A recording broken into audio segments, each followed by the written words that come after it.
వచ్చిందని గౌరవ ముఖ్యమంత్రి గారు ఈ మధ్య మాట్లాడుతూ ఉన్నారు అధ్యక్ష అయితే నేను ఇక్కడ చెప్పాల్సిన పాయింట్ మంచి ఆర్థిక మంత్రి గారు వింటే ఇది సరి చేసుకుంటే మన రాష్ట్రానికి మేలు అవుతుంది అధ్యక్ష. నేను మంచి డేటాతో రీసెర్చ్ చేసి కొన్ని మంచి సలహాలు ఇవ్వాలనే ఉద్దేశంతోనే వచ్చిన అది మీరు రిసీవ్ చేసుకునే దాన్ని బట్టి ఉంటుంది అధ్యక్ష. జిఎస్టీ వృద్ధి రేటులో తగ్గుదల అధ్యక్ష 2023-24 జిఎస్టీలో 46,500 కోట్లు మన రాష్ట్రానికి వస్తే వీళ్ళు బడ్జెట్లో 58,594 కోట్లు ప్రతిపాదించారు. యాజ్ పర్ కాగ్ రిపోర్ట్, నా సొంతది కాదు అధ్యక్ష, కాగ్ రిపోర్ట్ కూడా నా దగ్గర ఉంది. కాగ్ రిపోర్ట్ ప్రకారంగా గత 11 నెలల్లో మన రాష్ట్ర జిఎస్టీ వృద్ధి రేటు కేవలం 5.5% మాత్రమే. మీరు పెట్టుకున్నదేమో 20%. కాగ్ రిపోర్ట్ ప్రకారంగా జిఎస్టీ వృద్ధి రేటు 5.5%. అంటే దీన్ని బట్టి ఏమర్థమవుతుంది అధ్యక్ష, అంచనాలకు దూరంగా మీరు బడ్జెట్ను ప్రతిపాదిస్తున్నారు. ఎట్ ద సేమ్ టైం అధ్యక్ష, మన పక్క నుండే కర్ణాటక 10.72% వృద్ధి రేటు, మహారాష్ట్ర 12% వృద్ధి రేటు, దేశ వృద్ధి రేటు 10%గా నమోదైంది.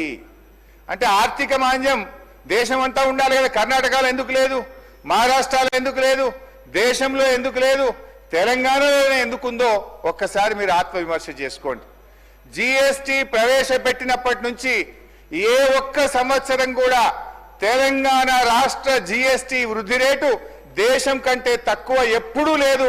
మీ పాలనలో మొదటిసారిగా దేశం యొక్క యావరేజ్ కంటే తెలంగాణ రాష్ట్ర జిఎస్టీ వృద్ధి రేటు తగ్గడం ఇది సిగ్గుచేటు, ఇది మీ పరిపాలన వైఫల్యం అని చెప్పి నేను గుర్తు చేస్తా ఉన్నా. రెండవది స్టాంప్స్ అండ్ రిజిస్ట్రేషన్. బీఆర్ఎస్ పాలనలో స్టాంప్స్ అండ్ రిజిస్ట్రేషన్ ఆదాయం ఇయర్ ఆన్ ఇయర్ పెరిగింది అధ్యక్ష.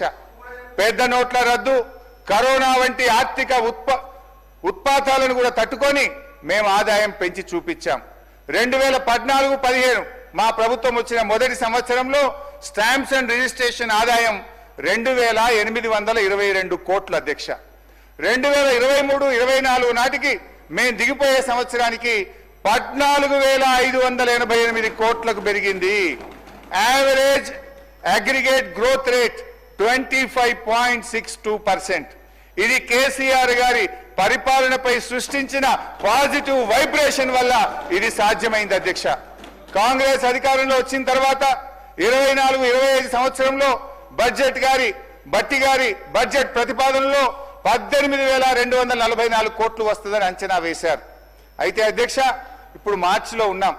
గత 11 నెలల్లో ఈ రాష్ట్రానికి వచ్చిన స్టాంప్స్ అండ్ రిజిస్ట్రేషన్ ఆదాయం 12,867 కోట్లు మాత్రమే. ఈ నెల కలుపుకున్న అది 14,000 కోట్లు దాటదు. అంటే ఏమైంది అధ్యక్ష, పోయిన సంవత్సరం బీఆర్ఎస్ పాలనలో వచ్చిన దానికంటే కూడా స్టాంప్స్ అండ్ రిజిస్ట్రేషన్ లో తక్కువ ఆదాయం వస్తుంది, నెగటివ్ గ్రోత్ రేటు నమోదైంది. మీ అంచనాల కంటే దాదాపు 4,000 కోట్ల రూపాయలు ఇవాళ ఆదాయం తగ్గిందంటే మీ అంచనాలు తప్పినాయి, మీ పాలనలో ఎక్కడో లోపం ఉంది. ఒక్కసారి ఆత్మవిమర్శ చేసుకోండి అని చెప్పి మనవి చేస్తా ఉన్నా. ఎట్ ద సేమ్ టైం అధ్యక్ష, పక్కనుండే రాష్ట్రాలు కూడా ఒక్కసారి చూస్తే తమిళనాడు వాళ్ళ అంచనాల్లో 90% రీచ్ అయింది, మహారాష్ట్ర 93% రీచ్ అయింది, కర్ణాటక 85% రీచ్ అయింది. కానీ తెలంగాణకు వచ్చేసరికి అంచనాల్లో 77% మాత్రమే రీచ్ అయ్యాం. అంటే ఆర్థిక మాంద్యం ప్రపంచంలో లేదు, దేశంలో లేదు, మీ బుద్ధి మాంద్యం ఉన్నది, మీ ఆలోచనలో మాంద్యం ఉన్నది అనేది మీరు అర్థం చేసుకోవాల్సినటువంటి అవసరం ఉంది అధ్యక్ష. అట్లే వెహికల్ సేల్స్ 2023-24 ఆర్థిక సంవత్సరంలో మా పాలన ఉన్నంత వరకు వాహనాల అమ్మకాలు జోరుగా సాగాయి. 2024-25 ఆర్థిక సంవత్సరంలో ఏప్రిల్ నుంచి నవంబర్ వరకు జరిగిన వాహనాల అమ్మకాల గ్రోత్ రేట్లో తెలంగాణ -0.08% తగ్గిపోయింది. ఇదే సమయంలో ఆంధ్రప్రదేశ్ +12%, తమిళనాడు +32%, కర్ణాటక +8%, మహారాష్ట్ర +12%, కేరళ +10%. అన్ని రాష్ట్రాలేమో పెరుగుతుంటాయి, తెలంగాణలో మాత్రం వాహనాల అమ్మకం తగ్గిందంటే ఇది దేశం మొత్తం ఆర్థిక మాంద్యం లేదు, తెలంగాణలో పరిపాలన వైఫల్యం వల్ల తగ్గుతుంది. జిఎస్టీ వృద్ధి రేటులో తగ్గుదల, స్టాంప్స్ అండ్ రిజిస్ట్రేషన్ ఆదాయంలో తగ్గుదల, వాహనాల అమ్మకంలో తగ్గుదల, దీనికి ఆర్థిక మాంద్యమా కారణం అధ్యక్ష, ఒక్కసారి ఆత్మవిమర్శ చేసుకోండి, గుండె మీద చేసుకొని ఆలోచించండి. పక్క రాష్ట్రాలకు లేని ఆర్థిక మాంద్యం తెలంగాణకు మాత్రమే ఎందుకు వచ్చింది? ఈ తగ్గుదలకు ఆర్థిక మాంద్యం కారణమా, పరిపాలన వైఫల్యం కారణమా? ఒక్కసారి మీరు ఆలోచించుకోండి. నేను చాలా బాధగా చెప్తున్నాను, ముఖ్యమంత్రి గారు ఇస్తున్న నినాదం Telangana rising. Where is it rising అధ్యక్ష? Where is it rising? I'm asking అధ్యక్ష. GST growth rate down, stamps and registration revenue down, vehicle sales is down. ఇది అధ్యక్ష. నేను ప్రయత్నం చేసిన అధ్యక్ష, ఏంది మేము ఉన్నప్పుడు ఎందుకు పెరిగింది, మరి కాంగ్రెస్ వచ్చినాక ఎందుకు తగ్గింది? మేము కొద్దిగా ఆలోచించే ప్రయత్నం చేసినాం, ఆర్థిక రంగ నిపుణులతో అడిగే ప్రయత్నం చేసినాం, మేధావులతో చర్చించే ప్రయత్నం చేసినాం, మేము అర్థం చేసుకునే ప్రయత్నం చేస్తే అధ్యక్ష మేము మాకు తోచినాయి. వీఆర్ సజెస్టింగ్ కరెక్షన్ చేసుకుంటే మంచిది, లేదంటే మీ ఇష్టం. మేము చెప్పడం ప్రతిపక్షంగా ఈ రాష్ట్రం మేలు గురించి చెప్పే ప్రయత్నం చేస్తున్నాం అధ్యక్ష. సో మేము ఆలోచిస్తే అధ్యక్ష, మనం రాష్ట్రం ఏర్పడ్డ తొలినాళ్లలోనే ఈ రాష్ట్ర ప్రభుత్వం ముఖ్యమంత్రి గారు దివ్యంగా ఉన్న రాష్ట్రాన్ని దివాలా దివాలా అనే దిక్కుమాల ప్రచారం చేయడం వల్ల పెట్టుబడులు రాకుండా పోయినాయి. ప్రభుత్వం కొలువు తీరగానే ఫార్మాసిటీ రద్దు, ఎయిర్పోర్ట్ కు మెట్రో రైలు రద్దు అనే ప్రకటనలు చేయడం వల్ల నెగటివ్ వైబ్రేషన్స్ వచ్చినాయి. హైడ్రా పేరిట సాగించిన విధ్వంసకాండ, పేదల ఇండ్ల కూల్చివేతల వల్ల ఒక నెగటివ్ మెసేజ్ పోయింది.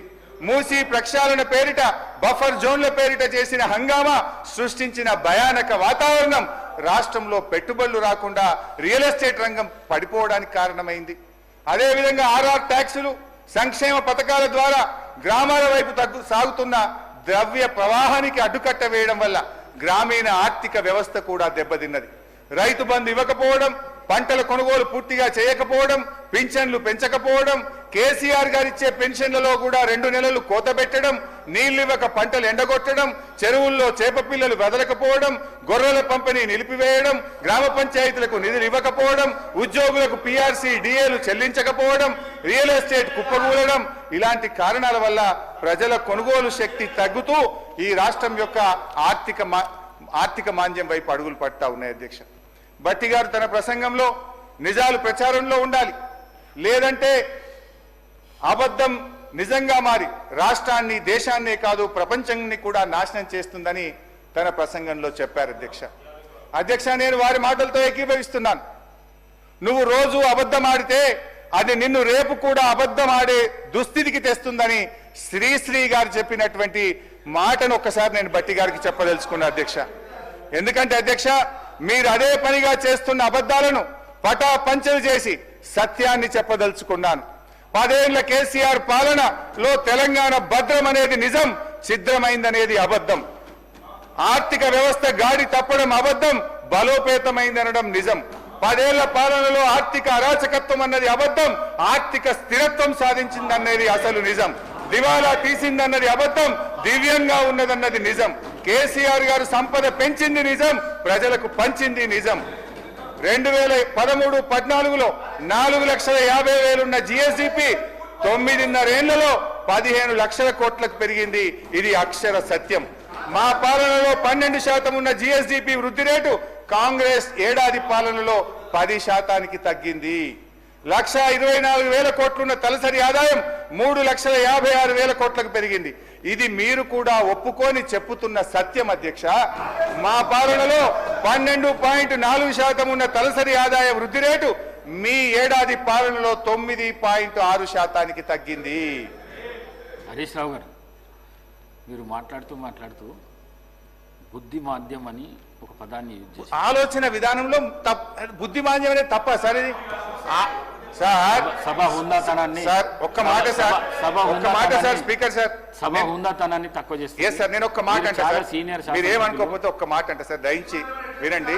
నేను ఒక మాట అంటే, ముఖ్యమంత్రి గారు సభానాయకుడు అక్కడి నుంచి నిలబడి బట్టలు ఊడదీసి కొడతా, బట్టలిప్పి ఊరేగిస్తా అని సభానాయకుడు అక్కడి నుంచి మాట్లాడితే మీరు ఎందుకో వారికి